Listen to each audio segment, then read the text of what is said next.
అందరికీ వందనములు. దేవుని నామమున స్తోత్రములు. ఎలా ఉన్నారండి? బాగున్నారా? ఓకే, మన ధ్యానాంశంలోకి వెళ్దామా?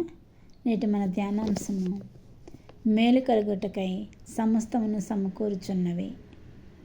మేలు కలుగుటకై సమస్తమును సమకూడి జరుగుచున్నవి. కొరింథీయులకు రాసిన మొదటి పత్రిక 2వ అధ్యాయము 9వ వచనం. దేవుడు తన్ను ప్రేమించే వారి కొరకు ఏవి సిద్ధపరిచినో అవి కంటికి కనబడలేదు, చెవికి వినబడలేదు, మనుష్య హృదయమునకు గోచరం కాలేదు. దేవుడు తను ప్రేమించే వారికి ఏమి ఏర్పాటు చేసి ఉన్నారో, ఏమి సిద్ధపరిచి ఉన్నారో అవి మన కంటికి కనపడవు, చెవికి వినపడవు, హృదయానికి గోచరం కాదు. అంటే ఆయన యొక్క ప్రణాళిక మన మీద ఉన్నది ఎంతో గొప్పదనమాట. అది మనకి కనపడదు, వినపడదు, గోచరం కాదు. హృదయానికి గోచరం కాదు, కంటికి కనపడదు, చెవికి వినపడదు.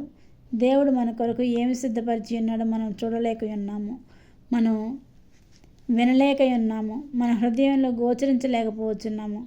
ఆయన మంచితనం ఎంత గొప్పదో చూడండి ప్రియులారా. ఆయన మంచితనము ఎంతో గొప్పది. ఆయన మన కోసం మనం ఊహించిన వాటికంటే గొప్ప కార్యాలు చేసే దేవుడు. మన కంటికి కనిపించవు, చెవికి వినిపించవు, హృదయముకు గోచరం కాలేదు, వినబడలేదు, గోచరం కాలేదు. మనల్ని సంపూర్ణంగా దేవునికి సమర్పించుకుంటే చాలండి, దేవుడు మన కోసం సమస్తమును జరిగిస్తాడు. మనల్ని సంపూర్ణంగా దేవునికి సమర్పించుకుంటే చాలు. నీ యొక్క సమస్తమును సంపూర్ణముగా సమర్పించుటకు ఎందుకండి భయపడుతున్నారు? ఎందుకు భయపడుతున్నారు? మనం భయపడకూడదు. దేవునికి సమస్తం సమస్తం మనం సమకూర్చిన సంపూర్ణంగా ఆయనకి సమర్పించినప్పుడు మనకి సమస్తము సమకూరుస్తారు. అదేనా? ఆయన ప్రేమించే వారికి, ఆయన సంకల్పం చొప్పున పిలువబడిన వారికి మేలు కలుగుటకై సమస్తమును సమకూడి జరుగుతున్నవి. కాబట్టి మనం ఆయన్ను ప్రేమించాలి. ఎవరికి బాగా జరిగేది? ఎవరికి సమకూరు జరిగేది? ఆయన్ను ప్రేమించే వారికి, అనగా ఆయన సంకల్పం చొప్పున పిలువబడిన వారికి మేలు కలుగుటకై సమస్తమును సమకూడి జరుగుతున్నది. ఆయనను ప్రేమించే వారికి, ఆయన్ని ఎవరు ప్రేమిస్తారో వారికి, అనగా ఆయన సంకల్పం చొప్పున పిలువబడిన వారికి, ఆయన సంకల్పం చొప్పున పిలువబడిన వారికి సమస్తమును మేలు జరుగుటకై సమస్తమును సమకూడి జరుగుతున్నవి. మేలు జరుగుటకై సమస్తమును సమకూడి జరుగుతున్నవి. మేలు జరుగుటకై సమస్తమును సమకూడి జరుగుతున్నది ఎవరికంటే ఆయన్ని ప్రేమించే వారికి, ఆయన్ని ప్రేమించే వారికి, ఆయన సంకల్పం చొప్పున పిలువబడిన వారికి, తన్ని ఎందరు అంగీకరించిన వారందరికీ ఆయన దేవుని పిల్లలకు అధికారం అనుగ్రహించెను. ఆయన ఎందరిని పిలుస్తాడో వాళ్ళందరికీ అని అర్థం అమ్మా. ఎందరూ ప్రేమిస్తారో, ఆయన ఎంతమంది ప్రేమిస్తారో వాళ్ళందరికీ అధికారం, ఇక్కడ సమస్తము జరగడానికి సమకూడి జరుగుతున్నవి. కాబట్టి మనం ఆయన్ని ప్రేమించాలి. మిమ్మల్ని మీరు సంపూర్ణంగా దేవునికి సమర్పించుకోండి. మీ జీవితంలో ఏం జరిగినా సరే వాటిని గురించి చింతపడవద్దు, మీ పరిస్థితి పట్టించుకోవద్దు. మిమ్మల్ని దేవునికి దూరం చేయాలని సాతాను చూస్తూ ఉంటుంది. అందుకని మన జీవితంలో ఏం జరిగినా చింతించకుండా మనము దేవునితో సాగిపోతూ ఉంటే సమస్తము దేవుడు మన కోసం సమకూడి జరుగుతున్నాయి. అన్నీ మేలు కోసమే. మనకు సాతాను కీడు కల్పించిన అది మేలుగా మార్చే యేసయ్య మనకున్నాడు. కాబట్టి మనం ఏం చేయాలి? మనల్ని మనం సంపూర్ణంగా దేవునికి సమర్పించుకొని, మనం ఎట్టి స్థితిలో ఉన్నాము, ఎలాంటి శ్రమలో, శోధనలో, వేదనలో ఉన్నా, ఏ స్థితిలో ఉన్నా దాని గురించి చింతపడకుండా యేసయ్యతో మాట్లాడాలి. మిమ్మల్ని దేవునికి దూరం చేయాలని సాతాను చూస్తుంది. ఆయన సృష్టించిన సృష్టిని బట్టి ఆయన్ని మనం స్తుతించాలి. మనల్ని సృష్టిని బట్టి యేసయ్యని స్తుతించాలి. చూడండి, యోసేపుని చూడండి. బాల్యంలోనే అన్నయ్యలు అమ్మివేశారు ఐగుప్తీయులు తీసుకెళ్ళి అక్కడ పెట్టిన తర్వాత నింద వేసి జైల్లో వేశారు. జైల్లో ఉన్నాడు. జైల్లో ఉండి అక్కడ ఫ్రెండ్స్ ఉంటారు. ఆ ఫ్రెండ్స్ కూడా అతన్ని వెళ్ళిపోయేటప్పుడు చెప్తాడు ఫ్రెండ్స్కి, మీరు అక్కడికి వెళ్ళిన తర్వాత నన్ను జ్ఞాపకం చేసుకోండి అంటే ఫ్రెండ్స్ కూడా మర్చిపోతారు. ఆయన జైల్లోనే ఉంటాడు. అయినప్పటికీ దేవుణ్ణి మాత్రం మర్చిపోడు. దేవునికి ప్రార్థించడం, దేవునితో ఉండటం, దేవుని మీద నమ్మిక ఉంచటం అనేది మాత్రం మర్చిపోడు. అందుకనే దేవుడు ఆయనకి మంచి జ్ఞానాన్ని ఇచ్చాడు, కళ్ళ భావాన్ని చెప్పే ఆధిక్యతని ఇచ్చాడు.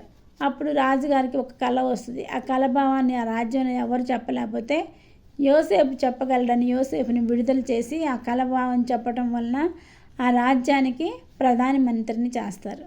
చూడండి ఎంత ధన్యత. ప్రిజన్ నుండి ప్రైమ్ మినిస్టర్ అయ్యాడు, ప్రిజన్లో నుండి జైల్లో నుండి ప్రధానమంత్రి అయ్యాడండి. గొప్ప ప్రమోషన్ ఆయనకి. ఎంత గొప్ప ప్రమోషన్ ఇచ్చాడు దేవుడు. ఎందుకు మరి?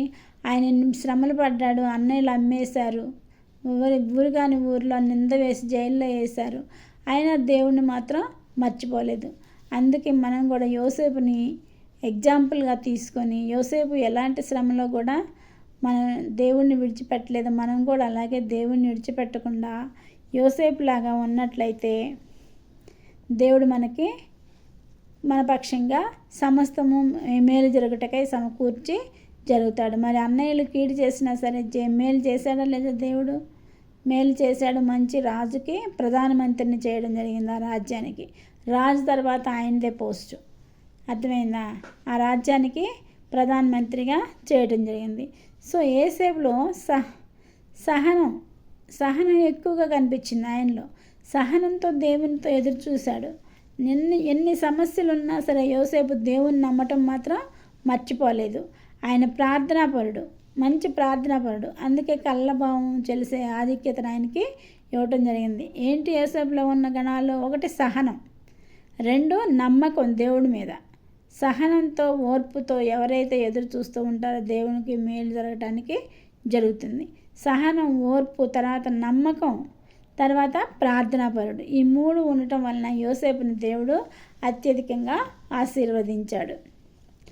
తర్వాత ఆదికాండం 50:20లో యోసేపు అన్నలు, మీరు నాకు అన్నలలో ధాన్యం కోసం వస్తారు యోసేపు దగ్గరికి. అక్కడ 7 సంవత్సరాల కరువు వచ్చింది కదా. ఆ కరువులో వాళ్ళకి ధాన్యం లేక యోసేపు ప్రధానమంత్రిగా అందరికి ధాన్యం అమ్ముతూ ఉంటే, ధాన్యం అమ్మడానికి వచ్చినప్పుడు అన్నయ్యలని గుర్తుపట్టి ఆ అన్నయ్యలకు చెప్తాడు, నేను యోసేపుని అన్నయ్యలు, మీరు నాకు కీడు చేశారే కానీ ఇప్పుడు ఇది దేవుడు నాకు మేలుగానే చేశాడు.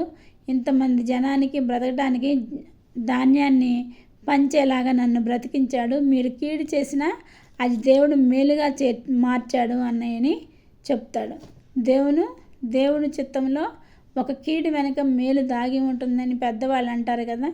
అలాగే యోసేపు జీవితంలో అన్నయ్యలు కీడు చేసిన అది ఆ కీడు సంగ మేలుగా మార్చాడు యేసయ్య.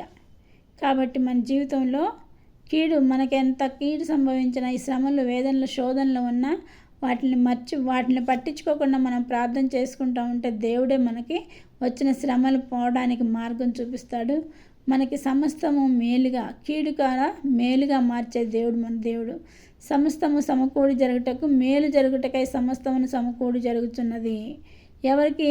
ఆయన్ని ప్రేమించిన వారికి, ఆయన సంకల్పం చొప్పున పిలువబడిన వారికి మేలు కలుగుటకై సమస్తమును సమకూడి జరుగుతున్నవి. సరే, మనమందరము ఆయన్ని ప్రేమించే వారమై ఉండాలి. యేసయ్యను ప్రేమించి మిమ్మల్ని మీరు మేలు జరుగుటకై సమస్తము సమకూడి జరుగుతుంది. కాబట్టి దేవుని మీద ప్రేమను అనుగ్రహించి మనమందరం దేవుణ్ణి ప్రేమించే వారంగా ఉండి దేవుడు అనుగ్రహించే మేళ్ళు పొందాలని ఆశిస్తూ ఈ చిన్న వాక్యాన్ని ముగిస్తున్నాను. మీరు నా వాక్యం ప్రతిరోజు వినాలి అనుకుంటే సబ్స్క్రైబ్ చేసుకోనండి, నోటిఫికేషన్ వస్తుంది మీకు. తర్వాత షేర్ చేయండి. ఓకేనా? చిన్న ప్రార్థన చేసుకుందాం. సర్వశక్తి మిక్కిలి కృపగలన కనమైన యేసురాజు మీ పాదముల స్తోత్రం నాయన. మీరు మాట్లాడిన వాక్యంకే వందనములు ప్రభా. అయ్యా యేసయ్య, నీకు వందనాలు ప్రభా. నీకు ఎన్ని శ్రమలు, శోధనలు ఉన్నా నిన్ను ప్రేమించే వారికి మేలు జరుగుటకై సమస్తమును సమకూడి జరుగుతున్నాయి అన్నావు తండ్రి. కీడుని కూడా మేలుగా మార్చే దేవుడు అయ్యా. యోసేపుని ఏ విధంగా ఫలించడు కొమ్మగా ఆశీర్వదించావు, మమ్మల్ని కూడా ఆ రీతిగా ఆశీర్వదించు ప్రభా. అయ్యా, ఇక్కడ తలలంచిన ప్రతి ఒక్క బిడ్డకి ఏ అవసరం ఉందో ప్రభా, అప్పులు బాధలు ఉన్నాయో, ఏ ఉద్యోగ సమస్యలు ఉన్నాయో, వివాహాల సమస్యలు ఉన్నావో, అనారోగ్య సమస్యలు ఉన్నావో మీరు దర్శించి వాళ్ళందరినీ నాయన సమస్తము మేలు జరుగుటకై సమకూర్చి జరపమని అడుగుచున్నాను తండ్రి. నా ప్రార్థన ఆలకించి ప్రతి ఒక్కరి అవసరాన్ని తీర్చమని మా ప్రభువును ప్రియకుమారుడైన యేసుక్రీస్తు నామమున అడుగుచున్నాను తండ్రి. ఆమేన్.